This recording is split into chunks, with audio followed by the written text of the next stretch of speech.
Hello and welcome back to the Sex and Healing podcast. I am your host, Erin Kyna, and thank you so much for joining me as we take this wild ride together through all the realms of sex and healing. Today, I am recording this podcast from bed. So if you're listening to the podcast rather than watching it on YouTube, I'm sitting here in my kimono. I have no makeup on and I have a bit of spinach stuck in my teeth. But I've been on quite the journey for the last 6 days. So I'm taking it very gently today, easing back into normal life. And it feels really good to be here in the comfort of my bed and still be able to share with you guys. So I'm very, very excited to jump into this wild and mystical journey that I've been taking through the eclipse. But before that, I want to share with you very exciting news that my sexuality course Worship has just gone live and we're taking enrollments for a January 2021 start date.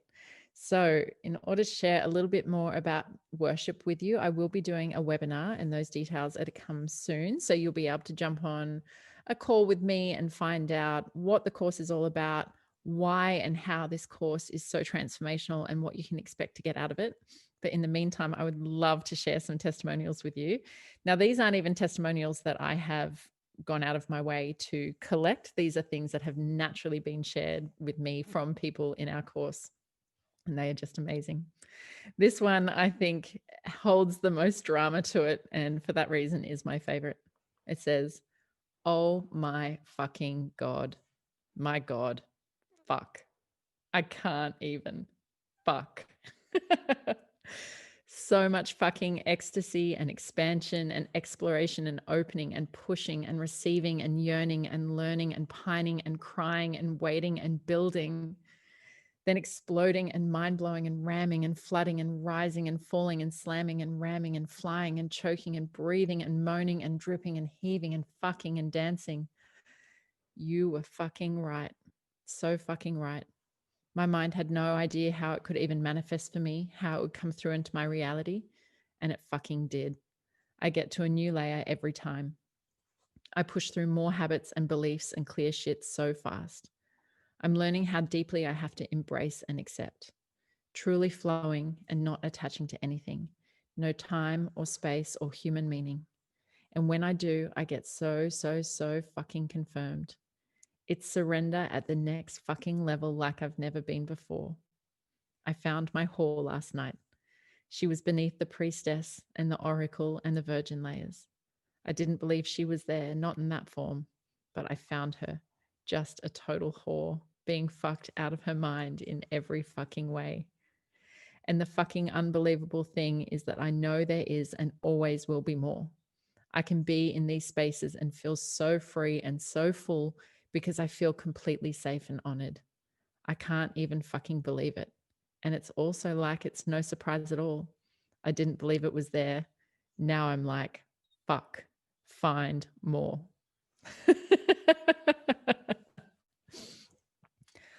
All right, let me read you another one. I have so many testimonials. What do I feel like sharing? This one's great. I'm just feeling so excited to meet this part of me that I never knew existed and to channel that fire into my work and relationships. I feel more in my power than ever in my life.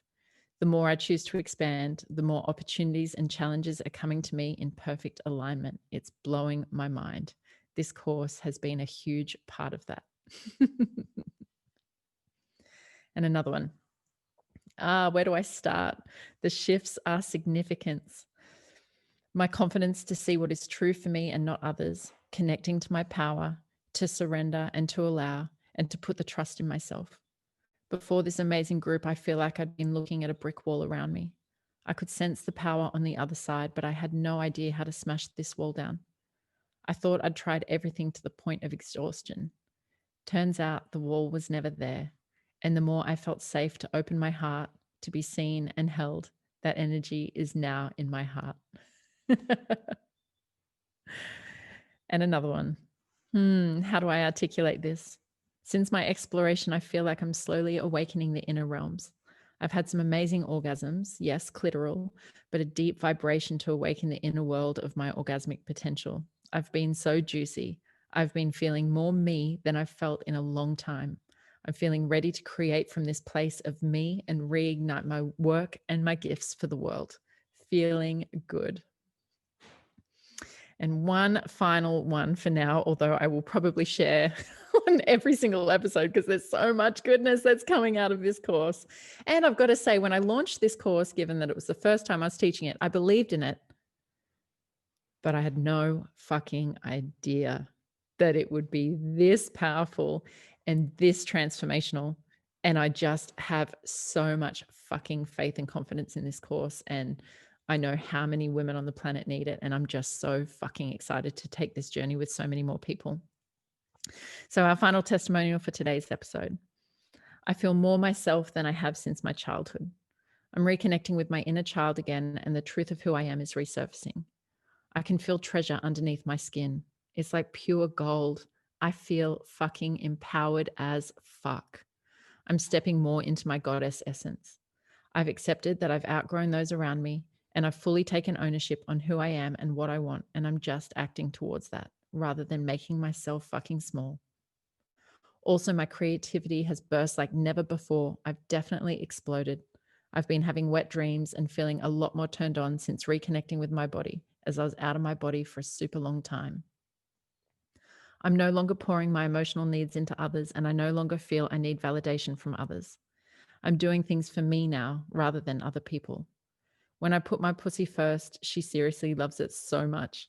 I feel so much pleasure from just giving her the space to make decisions and finally pouring energy into me, just for me and me only. And it feels so good. I feel fulfilled. I'm carrying around so much good energy right now, and I just want to embrace all of it for myself. I thank Erin every single day because this is the greatest gift you can give someone. These are profound shifts, and they are not to be taken lightly. I love you, Erin, eternally celebrating these humongous, life-changing victories. Ah, I fucking love you too.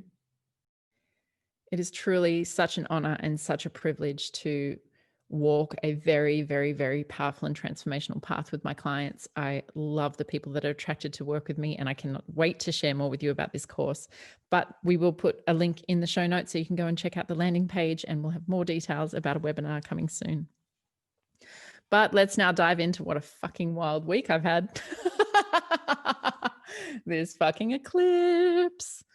So I'm a Cancerian sun, which means that I'm ruled by the moon. So eclipses do tend to have a strong influence on Cancer, given that the moon is included in the eclipse. So we had a full solar eclipse, and that eclipse in Sagittarius happened to land on a very, very important point in my astrological chart called the midheaven.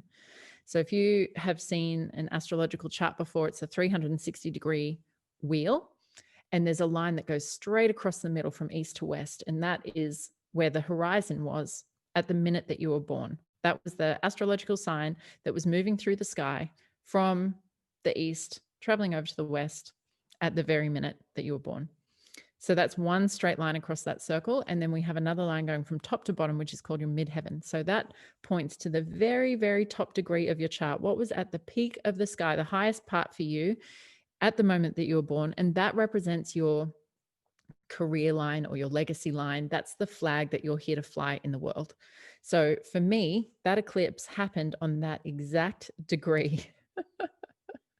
So not only is it a powerful point, but it's also in what's called a square aspect to all the other points, the bottom of the midheaven, the IC, the ascendant, and the descendant. So all four of those extremely powerful defining points of my astrological chart were being impacted in a very strong way by this eclipse. So I was like, wow, this is going to be a great boost for my career, because that's what the midheaven is all about. This is going to create radical change in the next 6 months. And Sagittarius, which rules my midheaven, so it rules my career, is all about higher belief systems. It can be about religion and philosophy and travel and freedom. So the other thing about this, it was conjunct to the South Node. So the South Node, which is like a point in space that represents the south point, the South Node of the moon, represents something that's falling away. So this eclipse, although it sets something new in motion for the next 6 months, is also representative of something that needs to end in order to allow that new beginning to start. So as I was reflecting on what that might be in my career, I think, oh, maybe I'm going to change. Well, I know I'm changing the direction in which I work and the way in which I work. And, maybe I'm going to be letting go of all of those old things, all of the old belief systems I had about what it means to be my own boss, to be an entrepreneur, to, work related stuff. Little did I know that this motherfucking eclipse was going to take me deeper into myself and my beliefs and the limiting beliefs and the fears and the illusions that I have held inside of myself than anything has ever taken me in my entire life. It was just almost like a torturous 5 days, I would say. So what happened at the beginning of this kind of window is that through a sequence of events that happened in my private life and in my relationship, it really triggered a very deep-seated prejudice that I had inside of me. And this prejudice only comes out in very certain contexts. People with this quality or trait are part of my general daily life. They're friends, they're clients, they're employees, they're bosses, they're anything. Like, it's absolutely fine. But when you put this quality or trait into intimate circumstances with me, I have so much inner judgment. I have so much disproportionate prejudice against them. And this circumstance popped up, and I was absolutely overtaken by this trigger. Like, that is not me. It is not who I am. I know the essence of who I am is incredibly loving and sees everyone on the planet as unique and individual souls. And yes, I've had personal experiences in my life that have been painful regarding people with this quality or trait, but that is not the level of trigger that I'm responding to. I was so aware that this is not reasonable. Erin, this is not reasonable. To have this kind of hatred inside of you, to have this kind of judgment inside of you, to have this kind of anger and project that onto others is so not okay. Yes, you might be carrying pain, but this is not okay. And so I really wanted to kind of get to the root of that, like, where there is no real reason why I should feel like this. And I called my mum and I asked her about this prejudice. And is this something that we have in our family? It was never spoken about. There was never any overt expression of this kind of prejudice. But when I spoke to my mum, it absolutely exists. It's a story that she has and a pain that she carries. And it's a story that my stepdad had and that he carried. And although no one said it to me directly, it has absolutely taken hold inside of me, which is really not at all surprising to me, given that we can scientifically prove epigenetically that trauma does carry down through your ancestral line.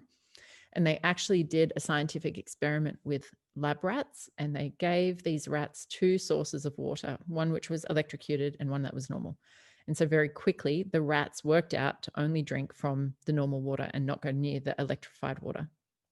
When they had offspring, they put offspring into that space without the parents present, and the offspring only drank from the normal water. So that trauma of drinking water and being electrocuted from it remains in the cellular memory of the adult rat, and then it's passed down ancestrally. So you can imagine whatever injustices have happened to our family for multiple generations, we carry in our cellular information. So it's not so much about my individual life experiences, but it's also about what my family has experienced, what my culture has experienced, what my society has experienced, what my school might have experienced, what my race might have experienced. There are so many layers of trauma that make up who we are. It's kind of overwhelming and upsetting, to be honest. But the good news is that we are living in a time and an age where we have incredible privilege, and we have our base needs met so that we can actually dive into our trauma and change these things on a cellular level and ensure that these things aren't carried down to future generations. So I'm sitting in this pain and this anger and this hatred for 3 fucking days. Like, it is just consuming me. And by Friday night, I realized, or I had some recognition, that I needed this fucked out of me. So if you were to ask me what kind of healer I was or what kind of healing I would do, it's very hard to define, but I would say on the most simplified level that I pull dark energy out of people. So when I pull dark energy out of people, I do that energetically. And that dark energy could be anything. The majority of the time, I would say that it is compacted emotional energy that hasn't been expressed. Depending on your belief systems, people might also believe that these things are entities or demons or thought forms or matrices of experiences and meaning that we've applied to those that compound inside of us, and they become bigger and bigger and bigger and more painful. So that's kind of what was happening here, is this small trigger in my reality was setting off a much bigger response, because I'm holding all of this energy inside of me from multiple things that is feeding this story that tells me that this thing is bad or that this thing has caused me pain. So I have had many healings. I've traveled the world with a bunch of healers, doing healings at sacred sites all over the planet, running healing retreats and transforming other people's lives, having many healings done to me and group healings done to me. But I've never done one specifically with sexual energy or included sexual energy with it, which in hindsight, of course, how many women are carrying sexual pain? How many of us are carrying ancestral pain?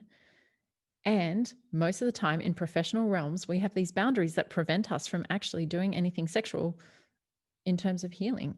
So it's kind of surprising that I'd never done any healings like this before.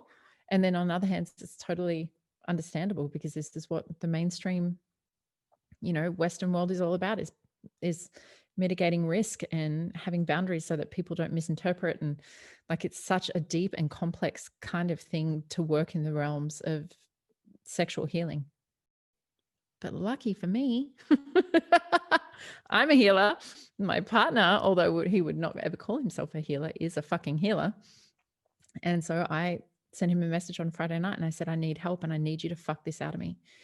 So when I recognize this triggers go off inside me, I just relentlessly dig inside of myself. I am exploring myself, where this came from, what it means, what do I need to do to get out of here? How do I heal this? How do I prevent this from happening again? Like, I'm just on this exploration into myself. And so I said to him, I need to talk for a little bit first, because I have to share these revelations that I've had and this awareness that I have. And then I need you to fuck this out of me. And so it's wet season here in Bali and it was raining, and I shared for as long as I needed to share. And then I needed this energy fucked out of me. And it was wild. It was such a crazy, powerful, I'm going to call it an exorcism.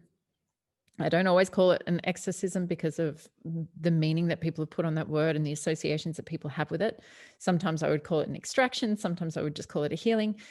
But essentially what we did was that we ripped that deep pain, deep anger, deep hatred, deep prejudice that I had inside of me that I'd been carrying for so long, and pulled it and pushed it out of my body. So I do that myself with my hands, with my energy, with my breath, and with sound. And now I'm also doing it with getting fucked and using my sexual energy to also push it out of me. So as I've shared in earlier episodes, my partner can make me come on command, or not or anything, just my partner can make me come on command. And so as this is happening, the thunder starts rumbling outside. And every time he commands me to come, the fucking thunder is just shaking this space. And then at one point when he's yelling at me and he said, fuck that hatred out of you, fuck it out of you, now come. And as soon as he said come, this fucking lightning bolt lit up the entire space with the brightest white fucking light, exactly as I'm pushing this out of me. I ended up vomiting. I ended up shitting for 12 hours, basically. I was crying. I was screaming. I was like hissing and making all of this sound. I was scratching to try and get this energy out of me. It was unfucking believable. So after I feel completely fucking spent, I had pillows up underneath my back and my back arched up over. I knew it needed to be the entire front line of my body open and expanded, like back bending backwards, my throat open. Like this energy was in the deepest core line of my body. And I'm laying there fucking spent, empty, sore, dead almost, like in this nothingness state. And in that space, I just said to him, please fill me with God. Like every time I do those healings, you feel that when you remove something, you need to fill it with something else. And you bring in the unconditional love of the universe, which I would call God. So it's like, please just fill me with God. And in that moment, Mother Mary appeared. And Mother Mary is a very, very special teacher and guide for me. And she came in with this beautiful pale pink energy. And she started to bring it in through my crown and very slowly fill me up down through my third eye, down through my throat. And as she reached my heart, she put the Sacred Heart of Jesus into my chest. And at the second I felt that love enter my chest, the biggest rumble of thunder went off exactly as that love smashed me open. And in that moment, he said, baby, your heart. Like he fucking saw it too. He felt it. He felt my heart just get smashed fucking open. It was just the most mystical, divine, magical fucking moment. It was an exorcism, which I'm going to call a sexorcism. It felt so complete to use every part of myself to be able to do this kind of healing. And so that night, now when I do these exorcisms myself, when I do healings, I burp all the time. When I'm moving energy, basically when I'm extracting energy from someone else, it's like using my body to help move it through, and I'll burp a lot. And there's been a couple of times when I've had big orgasms that have made me burp, and I know that new channels inside of me are opening and space is being made. So that night I burped all fucking night. Like I usually burp in the healing, and sometimes for less than 5 minutes afterwards, I'm just still just moving my body and my torso around a little bit to get those final bits of energy out. But I have never burped like this, where all fucking night I couldn't roll over in my bed without burping. I started getting chills. I started having hot flushes. My body was fucking aching. I couldn't stay still. I couldn't move. I was like in so much agony. And so in the morning, I called Angie, my healer. Angie is an amazing, amazing, amazing healer. She's a psychiatric nurse and she's a hypnotherapist, and she's deeply psychic and connected energetically. So you can actually book sessions with Angie via my website. She's incredibly special to me. I'm very, very, very, she comes with my highest recommendations. She is a powerful and gifted healer. So I contacted Angie and I was like, Angie, help me. I'm not good. I can't get out of bed. I'm shitting everywhere. I vomited. I've got hot, like I take my temperature every morning for my fertility tracking app, and I don't have a temperature, but my fucking body's reacting like this. And she read my energy and she said, you're having a sacral crisis. Your entire energy field is orange. Your sacral energy has taken over your entire body. And she said, there's nothing you can do about it. You need to ride this out. This is like a detox. And if you've been eating shitty food your entire life, when you start to put good food in it, even though that good food is what your body wants and needs, it's not going to be able to receive it well at first. And you might be projectile vomiting for the first 24 hours of a detox. She said, you are being exposed to the highest frequency of love that you've ever experienced in this lifetime. And your body needs to purge everything and all the past and all the memories and all the pain you have associated with not being loved at this level. So that was fucking awful, knowing that I had to sit in that, knowing that there's nothing I could do, like I had barley belly or food poisoning or something. Like we all know how uncomfortable that is, and you just have to ride it out. So about 10 or 11 o'clock in the morning the next day, I started to feel my heart open. I could feel the love of Jesus in my heart. And again, Jesus is just a very special teacher and guide for me. I was raised as an atheist, but all I wanted to do was go to Sunday school. I wanted to become a nun. Like I have some deep, close bond with the energy of Jesus and the energy of Mother Mary that I've carried with me through lifetimes. It's not what the church says that Jesus or Mother Mary is. It is my own personal experience with the energy that I would call Jesus. And that energy feels like the most unconditional divine masculine love. And he is a teacher for me.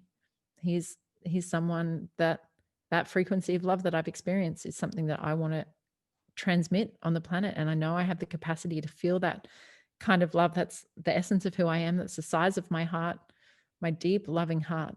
And when I get caught up in this personal pain and prejudice, I know that that's not me. So my heart started to open and I could feel like the love gushing out of my heart again. And I felt like, fuck, I'm coming home. This is the love that I know that I can have. And this is the love that I know that I should have. This is the love that I'm capable of feeling. And so I reached out to my man and he could feel my heart again. And I was saying, I'm emerging. I'm emerging from that. But I wasn't. I went to personal training that day, actually. And I felt like I had this incision straight down the front of my body from the top of my pussy to my throat where I had been cut open and this thing had been ripped out of me. And yes, that is true. And that is what had happened. But what that actually also revealed is an even deeper pain under that. So this fucking eclipse was looking at my belief systems and my karma and asking me to get rid of everything, go into a dark night of the soul and fucking clear this toxic shit out of me, out of my body, out of my psyche, out of my heart. Let this go once and for all. So I thought I was emerging. I'm sure my man felt very happy to be able to facilitate that, very glad that I'm returning back into that place of love and letting go of that anger and judgment and hatred. But when we connected, it started coming out of me again. That poor man had to be on the receiving end of like more of my pain, more of this time. My pain was my fear of abandonment. It is so fucking deep. And really, at 38 and a half years old, I'm really only coming to terms with now just how deep my fear of abandonment is.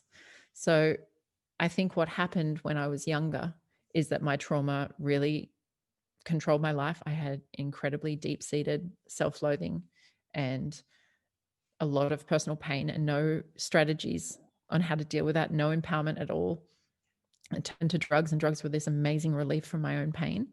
And when I started to turn my life around at that age, I did enough work to get out of there. And I did enough work to be able to fall into the category of the normal people and not be someone that's impacted by their trauma. But essentially, there's still trauma inside me. I just got to a functional level and I was exceptionally good at being able to go through life without having to face the depth of this trauma and being good enough.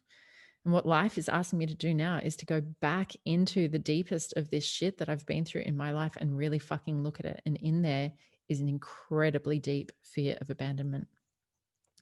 So as we connected on Sunday, you know, the depth of pain that I feel and the intensity of my emotions is a lot for most people. And he said, baby, I need a break. I don't have the kind of emotional resiliency that you have to tolerate. This is who you are. This is your life. You are emotion. But we've been going through a lot. We had the stuff come up around your mum. We had the stuff come up around that consent situation. We've got this going on. He had a lot of personal stuff between those two events. So really for the last 6 weeks, we have been swimming in very deep emotion. And he said, I need a break. I'm going to take 48 hours to recharge my emotional batteries and I'm going to be back. And that was needed. Absolutely. In hindsight, I think that was a very, very good strategy for me. But that sent me initially deep, deep, deep into my own pain and another day of constant burping. By this point, my muscles for burping are so fucking sore because I'm constantly trying to move this energy up and out of my body, which is not a direction that we push energy very often. I couldn't fucking move without burping. I was crying. I was in so much emotional pain. I felt so much self-hatred come up. I hated myself for being so fucking sensitive. I hated myself for the depth of pain that I feel. I fucking hated myself for the fact that that hurts others. Like I saw the way that my mistrust of him and my fear of abandonment hurts him, personally hurts him, because he does everything that he can to offer me that space of trust, and I mistrust him. And it brings tears to his eyes. And I fucking hated myself for that. I hated that I was hurting the one that loves me the best. And the one that loves me the best is paying the price for all this other shit that I've been through that had nothing to do with him. So I am deep in my own pain. And I went to the acupuncturist for my acupuncture session. I cried all the way through my acupuncture session. And I came home and I thought, man, there's only one friend I want to see right now. And she and I, on occasion, drop so deep into this beautiful heart connection that's so tender and beautiful, but we're not often in there. I really wanted that heart connection, but I think I was in some self-punishing stage and didn't reach out and ask for what I needed. And I came home and I cried, and she fucking texted me. That friend texted me. God bless her. So she came over with her medicine drum. We used essential oils and we just fucking moved that energy out of my body. She stroked my back. She chanted. She did everything that I needed. She held me while I cried. We danced. I threw fucking rose petals on us. Like, we just had this fucking 3-hour long ceremony of moving energy, and it was just fucking beautiful. It was just what I needed, but I still felt so fucking helpless and so deep in my fucking pain and feeling like I just have to ride this fucking thing out. And so that evening, I ended up speaking to Donna. Donna is another healer of mine, an amazing dear friend, and she and I are launching a program together in the new year. And that program is about living your best life. And she said to me, Erin, you're being initiated into that as well. You're being asked to expand. You are being presented. You have created the love that is exactly what you've asked for. You have been working towards receiving a love like this for so fucking long, and you won't let it in. You have to choose to trust him. His love is there. Everything that you want is there, and you sit in this fear and this pain. You have to choose to trust. And when she said that, I felt into his energy. I went to what I call spirit space and I read the energy of the two of us, and it's exactly right. He is holding on to me so firmly and so tightly, and he has never once abandoned me. Not once. He's never let go of that connection between us. And he said it to my face, baby, I'm not going to abandon you. I know I'm not going to hurt you in the way that these other people have. So take your time, heal this. I can hold space for this because I know I'm not going to do this to you. So when I read into our energy and I could feel the way that he's connected to me and will not let me go anywhere, he will not let me run away, he will not let me hide, he will not let me do anything to jeopardize the bond that we have, I knew that I had to lean into that energy. Doesn't matter what's happening on the human level, doesn't matter what sequence of events is triggering my anxiety and my attachment. The truth is, this man fucking loves me better than anyone has loved me on the planet. He sees me better than anyone has seen me on the planet, and he's committed to me. And that's all that matters. And I need to lean into that. I need to choose that. So Donna was incredibly helpful at helping me reach that stage. And then that night, I have all these fucking flashbacks of being a child and being abandoned and being kicked out of the car on the side of the road and my caregiver driving off, and being abandoned in big cities where I knew no one, and being 5 years old and alone on the beach and nowhere to turn and no adults around. Like, at a very, very young age, I have this instinctual fear of abandonment because I have been abandoned. I always thought I was afraid of emotional abandonment, and I can look at adult experiences in my life where I've felt emotionally abandoned.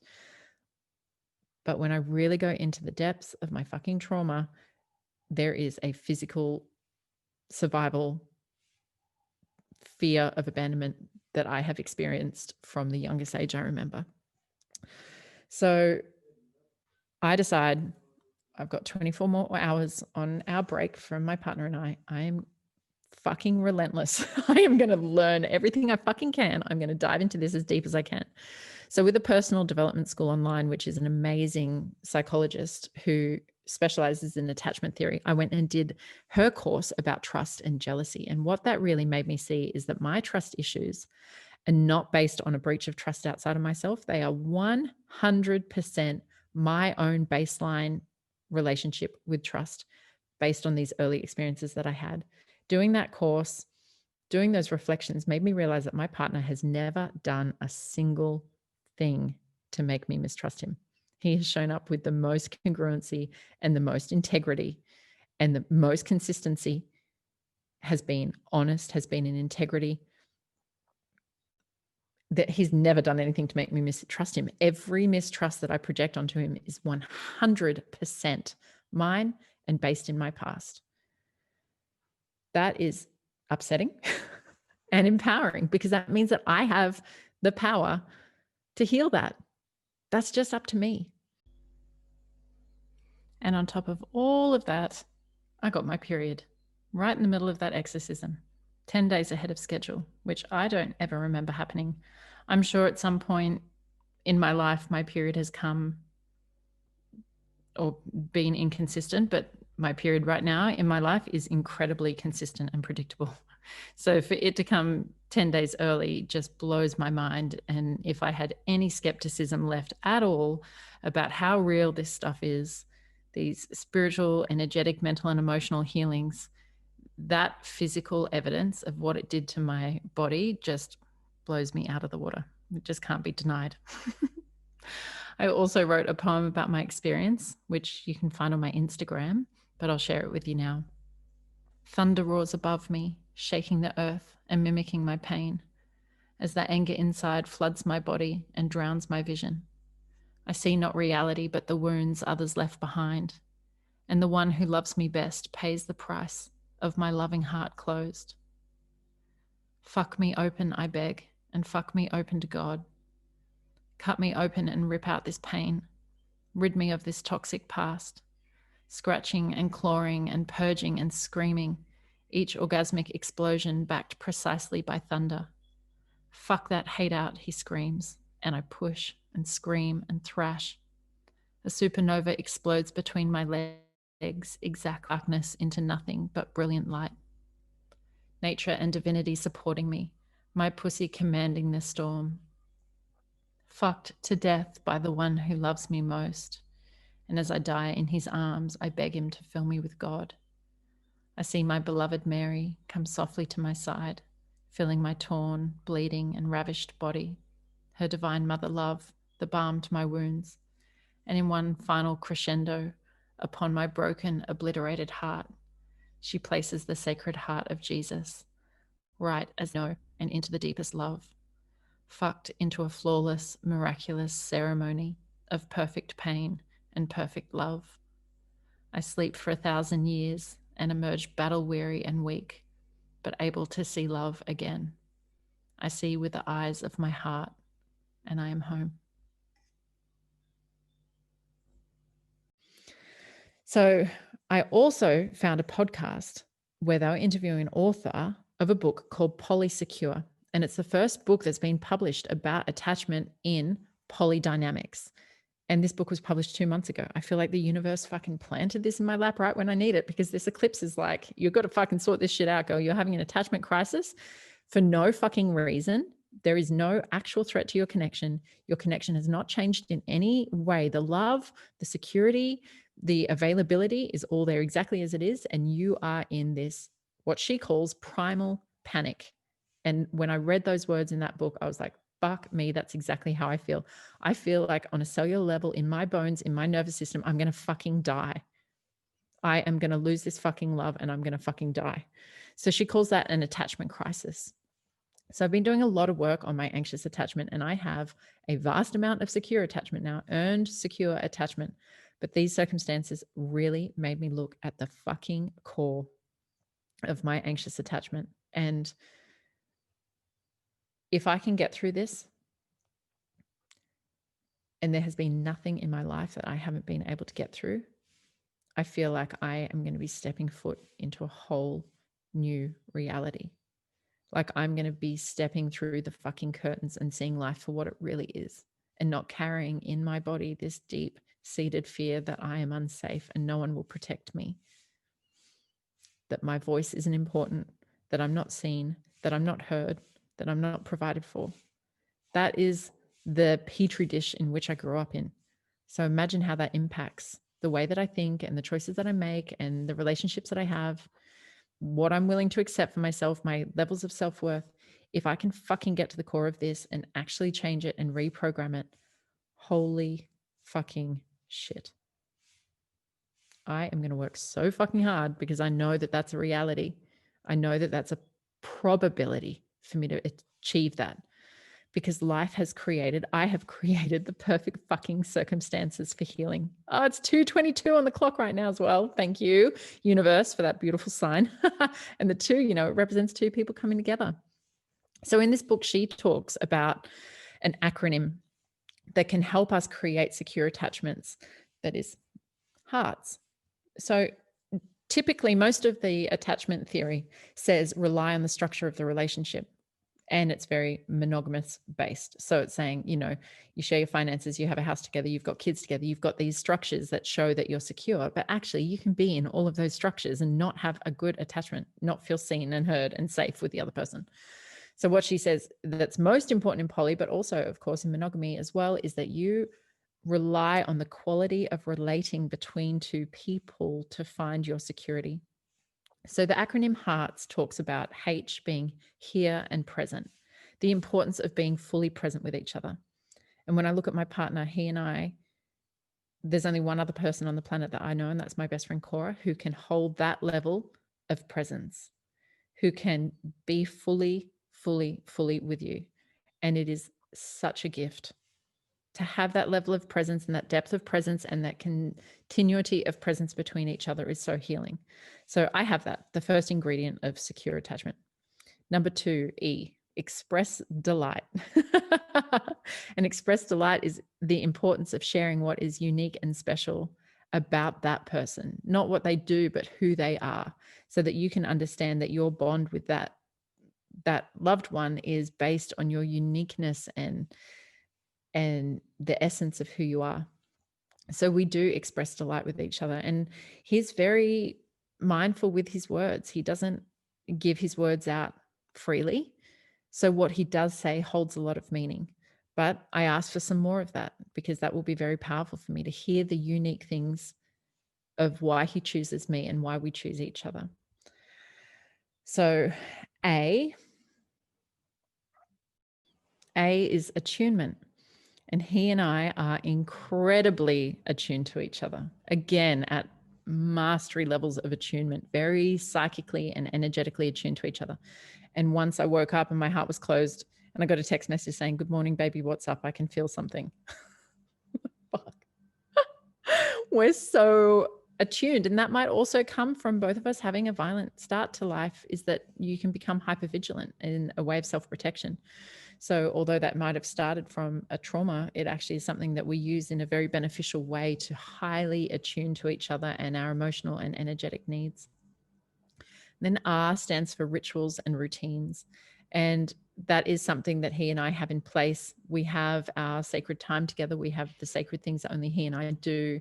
We have these little daily protocols where I'm to text him every morning and every night. We have names that we call each other. So that just strengthens the bond and the uniqueness of us.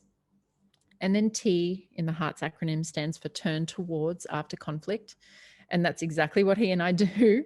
Yes, we might have needed space apart. And then what's the first thing we do? We get back together and we connect, and we really look at it from a neutral space. What do we need to work through? What came up? How do we support each other? How do we avoid getting back there again? What needs to happen? What needs to change? All these kind of things, of like the repair stage of any rupture that happens. And then the S, the final one, is about self-security. So having a secure attachment to myself, which means that I need to be here and present. I need to express delight. I need to be attuned. I need to have rituals and routines for myself. I need to turn towards myself after conflict, after I've let myself down. If my inner critic is going off, I need to turn towards myself with compassion. So if I have all of that within myself, and look, honestly, I can improve that.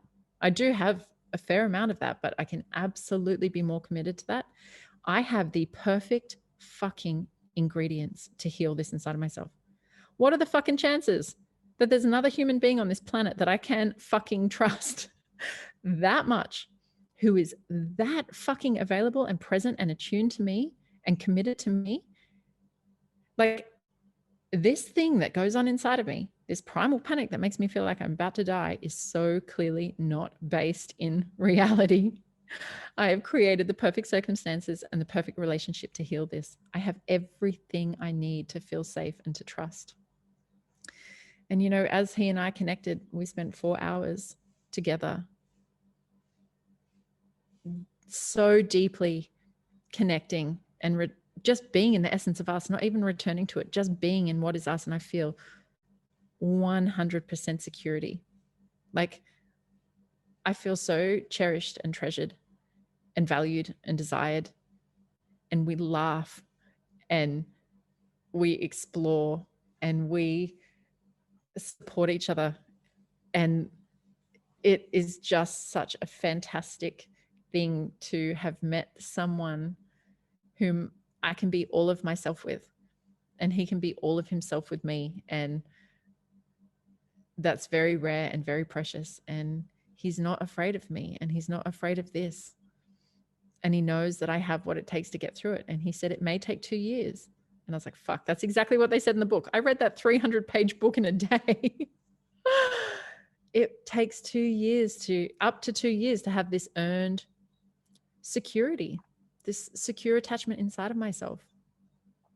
And he's going to stand by me, and he's going to remind me of the graciousness that I need to have with myself as I work through this, as I reprogram my mind and my body and my DNA and my heart and my spirit, that I'm safe on the planet and that I will not be abandoned, that I will not abandon myself, and that I will not be abandoned by love.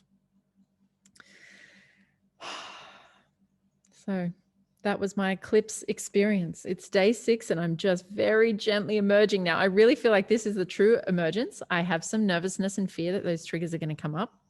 I actually am going to probably get some Valium or Xanax to have on hand from the doctor, because I've never been an anxious person ever. I would never even relate to that.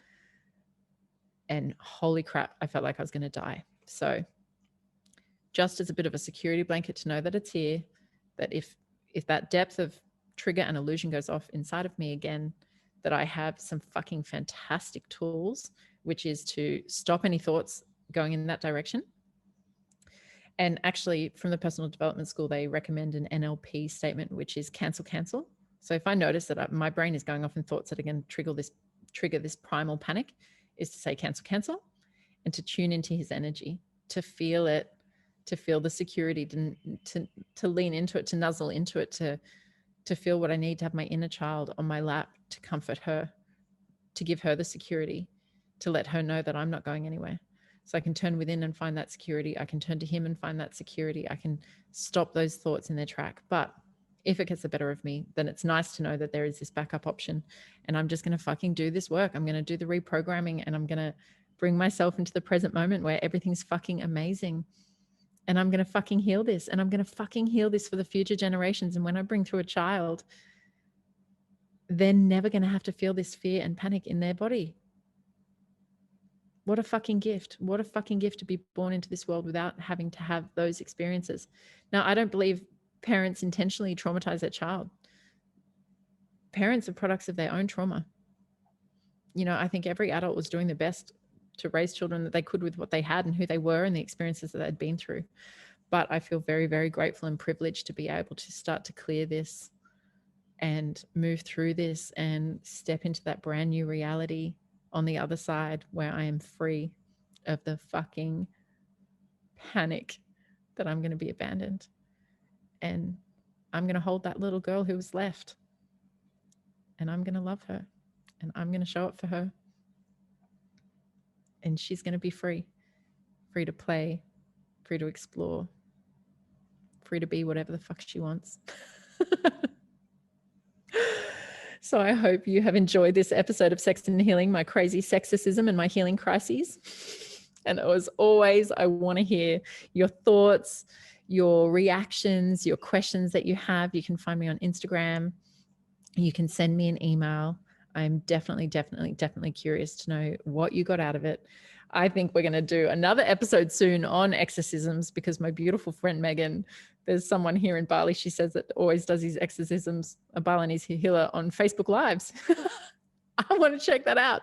So we'll dive into exorcisms and what they are and how they're performed. And there's just so many good things that I'm going to share with you. So Please let me know what you want, because I want to know it all.